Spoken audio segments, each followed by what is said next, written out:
সবার মাননীয় প্রধানমন্ত্রী, আমাদের দক্ষিণ সিটি কর্পোরেশনের মাননীয় মেয়র মহোদয়, আমাদের ঢাকার সাথে এসপি মহোদয়, আমার ডিএসপি স্যার এবং আপনারা যারা শুনছেন সবাইকে আমার সালাম, আসসালামু আলাইকুম। আমি গ্রামের ছেলে, আপনাদের ঢাকায় আমরা নতুন এসেছি বলা যায় একেবারে। ছোটবেলা থেকে যখন আমি বরিশালের থেকে পারি লঞ্চের থেকে যখন আসতাম তখনই আসলে এখানে এই অবস্থা চিরকালই দেখেছি একই রকম। তারপরে গত 17 বছরে আসলে এটা ডেটারিও করতে করতে এমন পর্যায়ে চলে গেছে যে খুব দ্রুত যে এটার থেকে রিকভার করা, এটা আমার মনে হয় যে একেবারেই অসম্ভব হবে। তারপরে আমরা যখন ইন্ডিয়ান গভর্নমেন্ট আসলো তখন আমরাও আসলে ঢাকার বাইরের থেকে ঢাকায় আসলাম।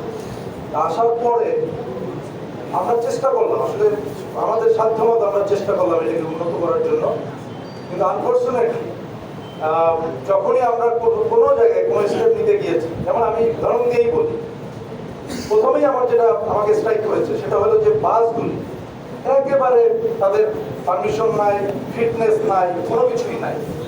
So being DC is my responsibility যে আমি এটাকে অ্যাড্রেস করব। আমি শুরু করলাম, যখন আমি শক্তভাবে শুরু করতে গেলাম স্ট্রাইক করে বসে পড়লো রাস্তার উপর। আমাকে তখন যেহেতু গভর্নমেন্ট একটা ইন্টারিম গভর্নমেন্ট, আপনারা জানেন পলিটিক্যাল গভর্নমেন্টের যেমন একটা বড় সাপোর্ট থাকে জনগণের পক্ষ থেকে, ওইটা তো ছিল না। সো আমাদেরকে আসলে একটু পিছিয়ে আসতে হবে, আমরা ওইখানে আর স্থির থাকতে পারলাম না।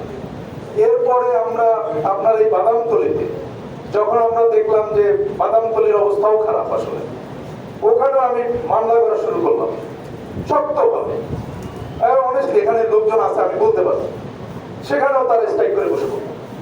তো আমরা আসলে ওই ফোর্সটাকে আর অ্যাপ্লাই করতে পারি সত্য হলো। এরপরে যে সিএনজির কথা আসছে বা কিসের না সিএনজি, যেটা আপনারা ব্রিজের ঘোড়ায় বললেন, আমার নোটিশে এসছে এবং ওইটার বিরুদ্ধে আমি ওটা উচ্ছেদ করে দিয়েছিলাম।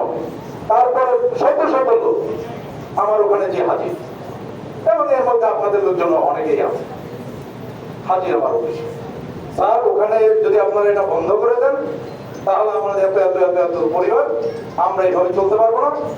ওপার থেকে মানুষ, অসুস্থ মানুষ এই সিএনজিতে করে এবারে মিটফোর্ড হাসপাতালে আসে, এটাকে আপনাকে অবশ্যই অ্যালাউ করতে হবে। তো আমরা আসলে সেইখানেও আমরা ওইভাবে শক্তভাবে আমরা স্টেপ নিতে পারি নাই, শুধুমাত্র যে তারা ওই স্ট্রাইক করে বসে পড়ে। এইটা আমরা তখন আসলে গভর্নমেন্টেরই ওই শক্তি ছিল না, সত্য যদি আমি বলি। এরপরে আমরা প্রত্যেকটা জায়গা নিয়ে আসলে কাজ করার চেষ্টা করেছি। আমার যদি মানে গভর্নমেন্ট স্ট্রিক্টলি বলে যে এইটা উঠাইয়া দাও, আমার just 1 hour, I need just 1 hour, 1 ঘন্টার মধ্যে।